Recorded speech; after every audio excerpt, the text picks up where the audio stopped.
This is an essay written by Joshua Hoffman, the founder of Future of Jewish.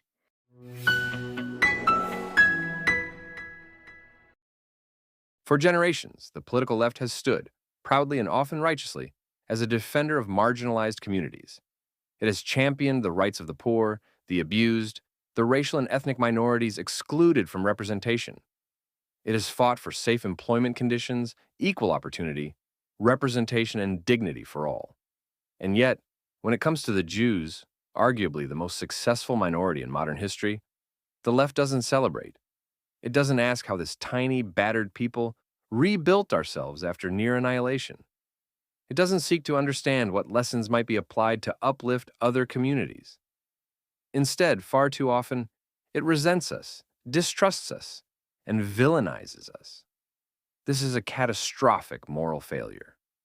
By every liberal measure, education, civic engagement, social mobility, cultural contributions, Jewish communities should be a model for what minority empowerment can look like. Jews rebuilt from genocide without asking for pity. We emphasized education, mutual aid, cultural continuity, entrepreneurship, and civic participation. Across the West, we rose from garment workers and refugees to senators, scientists, and high-ranking judges, often within a generation or two. And yet, this story of a people who never had privilege but created opportunity is not held up as a triumph. It is now twisted into something sinister. The modern left doesn't ask, what can we learn from the Jewish story? It asks, why are Jews doing so well?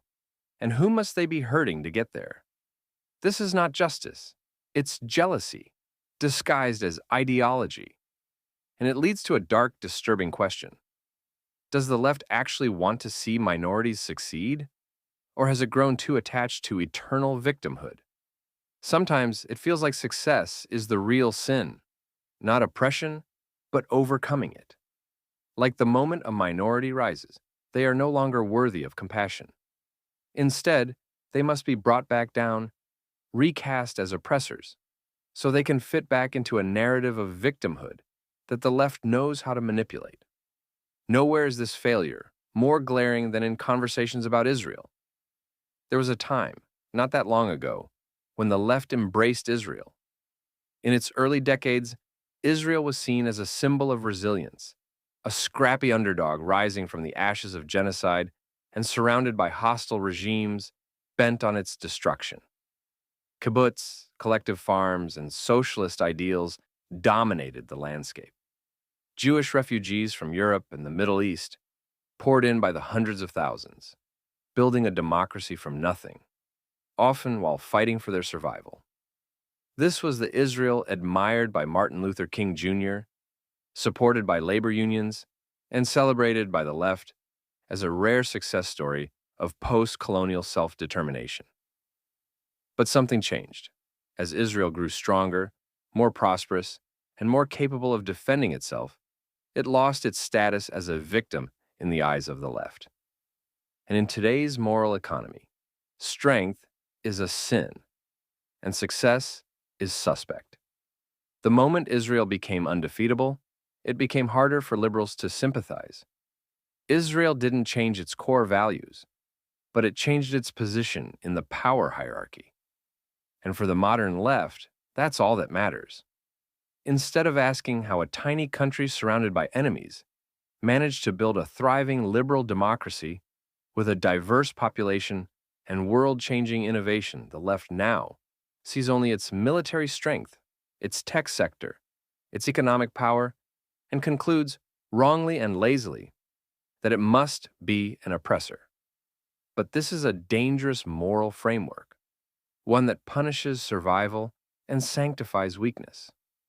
It's the same twisted logic that turns Hamas into a so-called resistance movement, and Israel into a villain simply because one is weak and the other is strong, regardless of their values or their actions.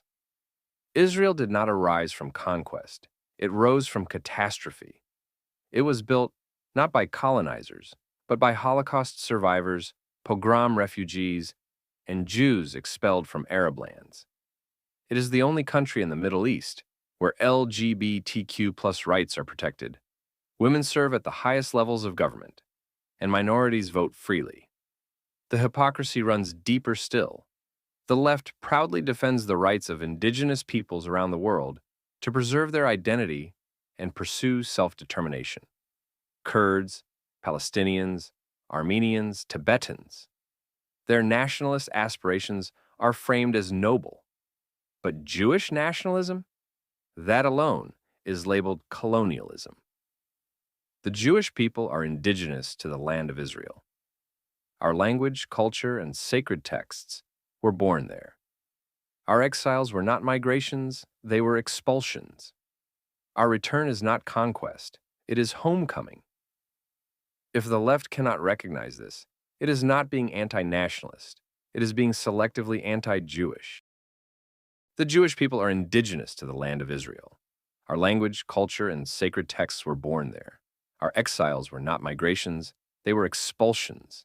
Our return is not conquest, it is homecoming. If the left cannot recognize this, it is not being anti-nationalist. It is being selectively anti-Jewish. This is the intellectual trap of the modern decolonization movement. What began as a call to liberate peoples from foreign domination has, in the case of Israel, devolved into a call for Jewish erasure. Decolonize Palestine now typically means dismantle Israel, displace its massive Jewish population, and pretend that an indigenous people, returning home after 2,000 years, are foreign invaders. This is not anti-colonialism. It is anti-Semitism with a postmodern paint job. And let's be honest, the indiscriminate hunting of Jews across the world is not because of the war in Gaza. The war in Gaza is because of the indiscriminate hunting of Jews. It's amazing how hard it is for some people to grasp this simple fact. On October 7th, Hamas launched a genocidal rampage. Not for freedom, not for land, but for blood. They broke a ceasefire to rape, torture, and murder civilians in their homes. If the left truly cared about de-escalation, about peace, about coexistence, it would begin by condemning this atrocity. Loudly, unequivocally, without adding, but. And yet it didn't. Rather than standing with Jews, a historically marginalized group once again under violent attack, many liberals turned away. Or worse, they blamed us. Jewish students on college campuses were told to denounce Zionism or be shut out of liberal circles. Jewish professors were publicly slandered for supporting the right of Israel to exist. Jewish communities were targeted in cities across the West for the crime of being Jewish, while a war raged 5,000 miles away. What other minority group would be told to justify their right to exist before being allowed to mourn their dead? And while we're here, let's talk about the erasure of Jewish diversity. Jews are not a monolith. We are Ashkenazi and Sephardic, Mizrahi and Ethiopian, religious and secular, left-wing and right-wing. Some of us descend from Holocaust survivors, others from Jews expelled from Iraq, Iran, Yemen, or Morocco. Yet, in today's liberal spaces, Jews are flattened into a caricature, usually white, privileged, and powerful, to justify excluding us from the oppressed-oppressor framework. The result? Jews of color are invisibilized. Orthodox Jews are vilified. Zionist Jews, which is the overwhelming majority, are cast out completely. If liberals were operating from a place of curiosity rather than contempt, they might ask, how did a stateless people survive centuries of exile, persecution, and genocide, and still hold on to their culture, identity, and language? How did Jewish communities build powerful social networks, support systems, and institutions that elevated future generations? What can other minority and underserved communities learn from the Jewish focus on education, resilience, and mutual responsibility? And perhaps most importantly, why does Jewish success trigger suspicion rather than admiration? The answer isn't found in power dynamics or privilege theory. It's found in something much simpler: a blind spot fueled by resentment and reinforced by willful ignorance. In the liberal imagination, Jews are no longer seen as vulnerable, so it has become permissible, even fashionable, to punch up at us. But punching up becomes meaningless when it justifies violence, terrorism, or anti Semitic harassment, especially from groups that hold actual power in their own spheres. Hence, moral relativism has replaced moral clarity. The left doesn't need to agree with every Israeli policy. Jews, too, debate fiercely about Israel. That's democracy. That's Jewishness.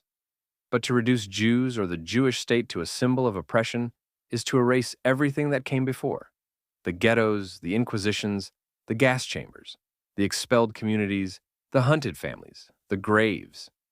To stand for justice, one must stand for all people, including Jews, especially Jews, not just when we are victims, but when we are thriving, when our success is not a threat but a roadmap. Real solidarity doesn't exclude us. Real equity doesn't scapegoat the successful. If the left wants to live up to its own ideals, it should stop vilifying the Jews and start listening to us. Beyond the moral failure, the left is also making a grave strategic error. For over a century, Jews have been among its most committed activists: union leaders, civil rights lawyers, feminist organizers, social workers, donors. But many Jews are walking away, not because we've changed, but because the movement we helped build now turns its back on us. If the left continues down this path, it won't just lose Jewish support, it will lose credibility, coherence, and eventually power. Doesn't the left realize that every civilization, empire, and movement that turned its back on the Jews eventually collapsed? Egypt, Rome, Spain, the Church, Tsarist Russia, Nazi Germany, the Soviet Union, all tried to erase us. We're still here. They're gone. History doesn't look kindly on those who abandon the Jews. So, here's a thought. What if the left replaced resentment with curiosity? What if it looked at the Jewish experience not as an anomaly to be explained away or a threat to be dismantled, but as a roadmap to be studied? What if it asked, how did this people survive exile, genocide, statelessness, and relentless hatred, and still build thriving communities? That's a conversation worth having, one rooted not in envy or erasure, but in honesty and hope. The Jews are not your enemy. We might be your best example.